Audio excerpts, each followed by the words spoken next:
नमस्कार दोस्तों, मधुर कथाएं चैनल पर एक बार फिर से आपका हार्दिक अभिनंदन है। तो आज की मेरी कहानी का शीर्षक है डाकिया। तो चलिए शुरू करते हैं आज की अपनी ये कहानी। अम्मा, आपके बेटे ने मनी ऑर्डर भेजा है। डाकिया बाबू ने अम्मा को देखते ही अपनी साइकिल रोकते हुए कहा। अपनी आंखों पर चढ़े चश्मे को उतारकर आंचल से साफ कर वापस पहनती हुई बूढ़ी अम्मा के आंखों में अचानक से चमक आ गई और वह बोली, बेटा पहले जरा मेरे बेटे से बात तो करवा दो। अपनी उम्मीद भरी निगाहों से उसकी ओर देखा, लेकिन उसने अम्मा को टालना चाहा। वह अम्मा को टालते हुए बोला, अम्मा इतना टाइम नहीं है मेरे पास कि मैं हर बार जब भी तुम्हें मनी ऑर्डर देने आऊँ तो तुम्हारे बेटे से तुम्हारी बात करवाऊँ। मैं डाकिये ने अम्मा को अपनी जल्दीबाजी बताना चाहा, लेकिन बूढ़ी अम्मा उसे चिरौरी करने लगी और बोली, बेटा बस थोड़ी देर की ही तो बात है। अम्मा आप मुझसे हर बार बात करवाने की जिद न किया करो। यह कहते हुए वह रुपये अम्मा के हाथ में रखने से पहले अपने मोबाइल पर कोई नंबर डायल करने लगा। लो अम्मा, बात कर लो, लेकिन ज़्यादा देर मत करना क्योंकि पैसे कटते हैं। उसने अपना मोबाइल उस बूढ़ी अम्मा के हाथ में थमा दिया। उसके हाथ से मोबाइल लेकर फ़ोन पर बेटे से हाल चाल लेती अम्मा मिनट भर बात करके ही संतुष्ट हो गई। उनके झुर्रीदार चेहरे पर मुस्कान छा गया। फिर उस डाकिये ने अम्मा को रुपये देते हुए कहा, पूरे 1000 रुपये हैं अम्मा। यह कहते हुए उसने 100 के 10 नोट बूढ़ी अम्मा की ओर बढ़ा दिए। रुपये हाथ में लेकर गिनती करती अम्मा ने उसे कुछ देर ठहरने का इशारा किया। अब क्या हुआ अम्मा?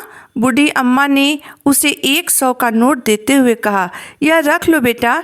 डाकिये ने आश्चर्य से पूछा, यह किस लिए अम्मा? बूढ़ी अम्मा बोली, बेटा तुम हर महीने रुपये पहुंचाने के साथ साथ मेरे बेटे से मेरी बात भी करवा देते हो, कुछ तो खर्चा होता होगा ना। अरे नहीं अम्मा, रहने दो, मुझे रुपये नहीं चाहिए। वह लाख मना करता रहा, लेकिन बूढ़ी अम्मा ने ज़बरदस्ती उसके मुट्ठी में 100 रुपये थमा दिए और वह वहाँ से वापस जाने के लिए मुड़ गया। अपने घर में अकेले रहने वाली बूढ़ी अम्मा भी उसे ढेर सारे आशीर्वाद देती हुई अपने घर के भीतर चली गई। वह अभी कुछ ही कदम वहाँ से आगे बढ़ा था कि किसी ने पीछे से उसके कंधे पर हाथ रखा। उसने जब पीछे मुड़कर देखा तो उसके जान पहचान का एक चेहरा सामने खड़ा था। वह मोबाइल का दुकान चलाता था।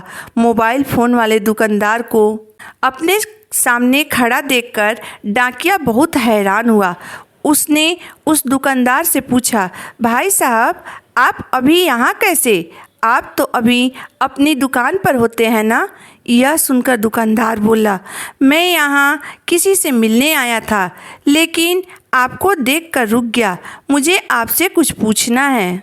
यह सुनकर डाकिया की नज़रें उस दुकानदार के चेहरे पर टिक गई और वह बोला, जी पूछिए भाई साहब। उस दुकानदार ने कहा, भाई आप हर महीने ऐसा क्यों करते हैं?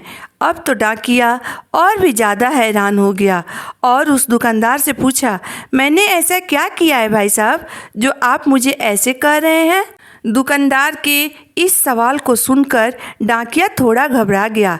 डाकिया को घबराए हुए देखकर वह दुकानदार बोला, आप हर महीने इस अम्मा को भी अपनी जेब से रुपए देते हैं और मुझे भी फ़ोन पर इनसे इनका बेटा बनकर बात करने के लिए रुपए देते हैं, ऐसा क्यों? दुकानदार का सवाल सुनकर डाकिया थोड़ी देर के लिए चुप हो गया, मानो अचानक उसका कोई बहुत बड़ा झूठ पकड़ा गया हो। लेकिन अगले ही पल उसने अपनी सफाई देते हुए कहा, मैं रुपया इन्हें नहीं अपनी अम्मा को देता हूँ। दुकानदार बोला, मैं कुछ समझा नहीं। तब डाकिये ने उसे आगे बताना शुरू किया।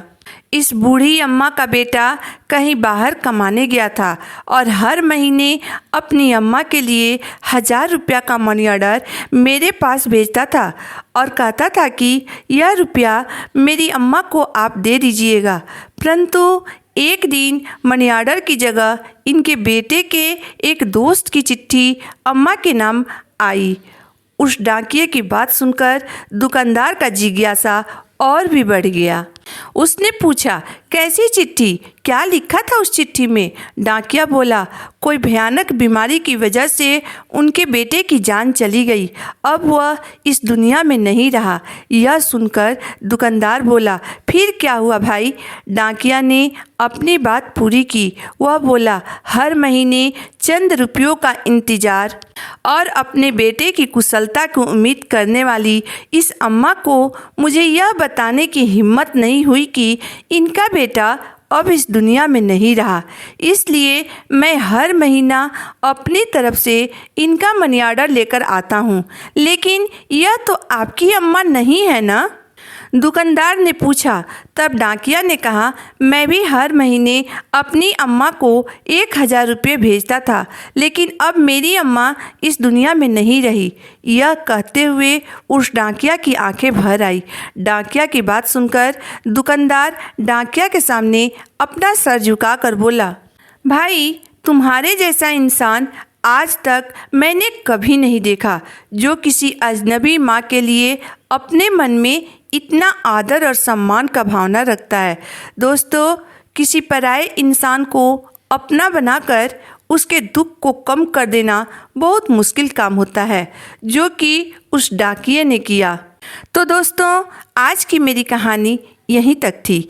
आपको मेरी कहानी कैसी लगी आप मुझे ज़रूर बताइएगा। अगर आपको मेरी कहानी अंत तक पढ़ने और सुनने के बाद पसंद आई हो तो मेरे वीडियो को लाइक कर दीजिएगा, चैनल को सब्सक्राइब कर दीजिएगा। तो फिर मिलते हैं एक नई वीडियो, एक नई कहानी के साथ। तब तक के लिए धन्यवाद।